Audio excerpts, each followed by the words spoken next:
গোপালবাবু, এই বরানগরে কিন্তু যিনি এখন বিধায়িকা সায়ন্তিকা, তিনি যেহেতু নির্বাচন আসছেন, তিনি পাড়ায় পাড়ায় ছোট ছোট করে পাড়া বৈঠক করছেন এবং বরানগরের নাগরিকদের তাদের কি সমস্যা বা কি কি সমাধান হয়নি বা কি সমস্যায় তারা আছে শুনছেন এবং চটজলদি তার সমাধান করার একটা রাস্তা বার করে দিচ্ছেন।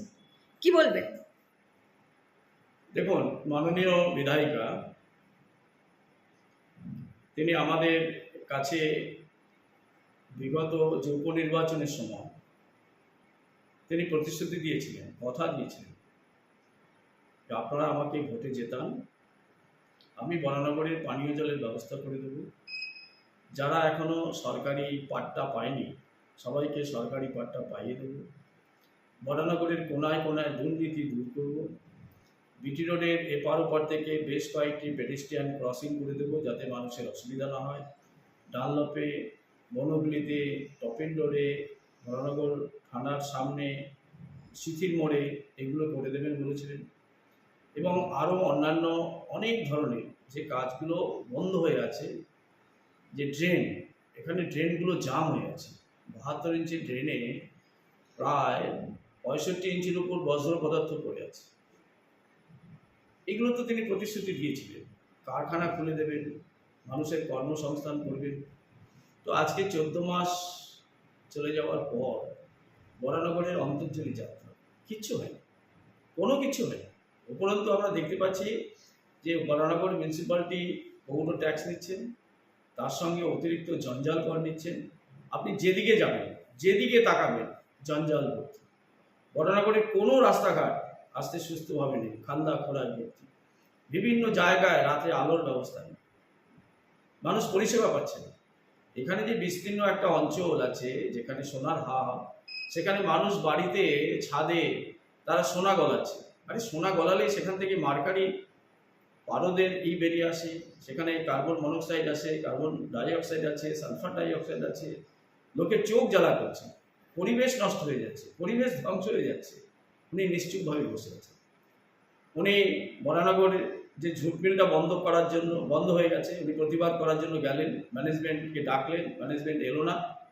খানিক বাদে ম্যানেজমেন্ট খবর পাঠালো যে না, আমরা আমাদের নীতি নির্ধারণ যেটা আছে সেই অনুযায়ী চলছে, মিল এভাবেই চলবে। উনি চলে এলেন, কারণ চলে এলেন মিলটা কিন্তু টিএমসি চালাচ্ছে না, টিএমসির হয়ে আগের যে বামফ্রন্টের কিছু নেতারা চালাচ্ছে, ওনার দল চালাচ্ছে না।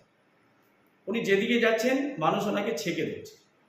এই কয়েকদিন আগে আমার পাড়াতেই একটা জায়গায় উনি পাড়া বৈঠক করলেন যেখানে অল্প বৃষ্টি হলেই জলে ডুবে যায়। এখানে বরানগরে কোনো পাম্পিং স্টেশন নেই, এসটিপি নেই।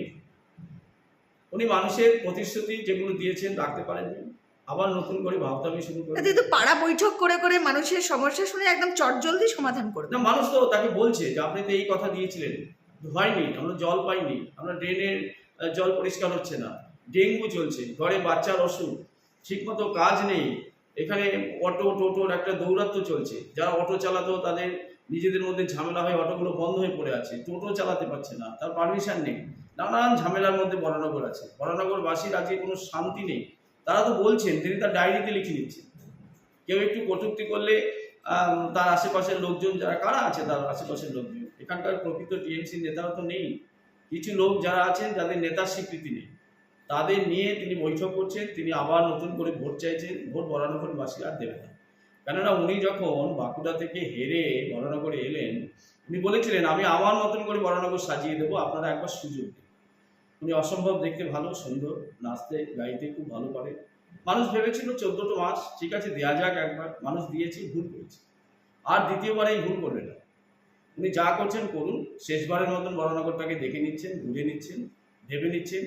এটা বরানগরের সংস্কৃতি, বরানগরের কালচার, বরানগরের সমাজ ব্যবস্থা, তার থেকে অনেক ঊর্ধ্বে বরানগরের রাজনীতি। এখানে জ্যোতিবাবু 6বার জিতেছিলেন, 7বার তাকে হারতে হয়েছিল।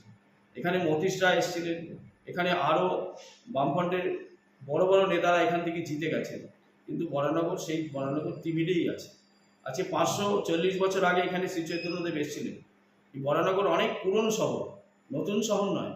ইংরেজদের আমলে দ্বিতীয় মিউনিসিপ্যালিটি হচ্ছে এই বরানগর। তখন এর নাম ছিল নর্থ সুবারবন মিউনিসিপ্যালিটি। সেখানে টোটাল বরানগর, কামারহাটি, পানিহাটির কিছু অংশ ছিল। আজকে নতুনভাবে উনি বরানগরকে দেখুক, চিনুক, শুনুক, সেটা উনি করুক, ডায়েরিতে লিখুক, ডায়েরি ভরে যাক। ভোটে উনি দাঁড়াতে পারেন, নাও দাঁড়াতে পারেন, ওনাদের দলীয় কোন্দল অনেকটা আছে, শুনছি অন্য কেউ দাঁড়াবে। যদি ওনাকে পার্টি টিকিট দেয় তাহলে ওনাকে হারাবার জন্য ওনার দলেরই একাংশ কাজ করবে, যারা তৈরি আছেন। সুতরাং আমরা দেখছি, হাসছি, উনি বসছেন, ভালো লাগছে। আবার উনি ফিরে যাবেন, উনি রাজনীতিতে এসেছিলেন, রাজনীতি থেকে ফিরে উনি ওনার শিল্প জগতে চলে যাবেন। আমরা ওনাকে যথেষ্ট শ্রদ্ধা করি, যদিও এখনো পর্যন্ত ওনার সঙ্গে আমার কোনো সাক্ষাৎ বা সরাসরি কথাবার্তা হয়নি, কিন্তু নানান অনুষ্ঠানে ওনাকে আমরা দেখেছি। উনি ভালো ফুটবল খেলেন, রাত 1:30 পর্যন্ত ফুটবল মাঠে থাকেন, অনেক কিছু করেন। কিন্তু এভাবে তো বরানগর হবে না। বরানগরের উন্নতি চাই, বরানগরের মানুষের হাতে কাজ চাই। স্কুলগুলো বন্ধ হয়ে গেছে, স্কুলগুলো খুলতে হবে। নিকাশি ব্যবস্থা ঠিক নেই, নিকাশি ব্যবস্থা ঠিক করতে হবে। পানীয় জল নেই, জলে অ্যাসিড মাত্রা অনেক বেশি, সেগুলো উনি দেখুক। এখানে একটা পাম্পিং স্টেশন নেই, এসটিপি করতে হবে। এখানে যে দুর্নীতি হয়েছে পৌরসভায়, পৌরসভাকে দুর্নীতি মুক্ত করতে হবে। যারা ঘুষ দিয়ে টাকা পেয়েছে তাদের চিহ্নিতকরণ করে করতে হবে। এখানে বরানগরের বিভিন্ন জায়গায় পুলিশ প্রশাসনকে উনি আটকে রেখেছেন। এই কয়েকদিন আগে একটা ঘটনা ঘটেছে একজন ব্যবসায়ীকে নিয়ে, সেখানে এখনো পর্যন্ত অ্যারেস্ট হলো না। কেন অ্যারেস্ট হলো না? জবাব চাইছে মানুষ, জবাব চাইবে মানুষ, এর জবাব ওনাকে দিতে হবে। গাছ কাটা হচ্ছে, যেখানে সেখানে গাছ কাটা হচ্ছে।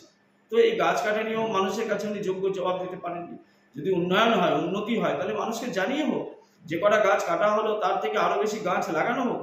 কেন গাছ কাটা হবে? বিধান উদ্যানে এতদিনের পুরনো যে গাছগুলোকে ওনারা রাতারাতি কেটে দিলেন, কাটতে পারেন না ওনারা।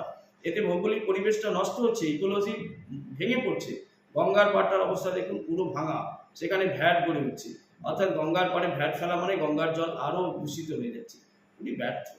বরানগরের ইতিহাসে যদি ব্যর্থ বিধায়িকা যদি কেউ থাকেন বা বিধায়ক যদি কেউ থাকেন, সেটা সায়ন্তিকার নামই জল জল করবে। এটাই আমরা দেখব, ভবিষ্যতে দেখবে, এইটুকুই আমি বলতে পারি। নমস্কার।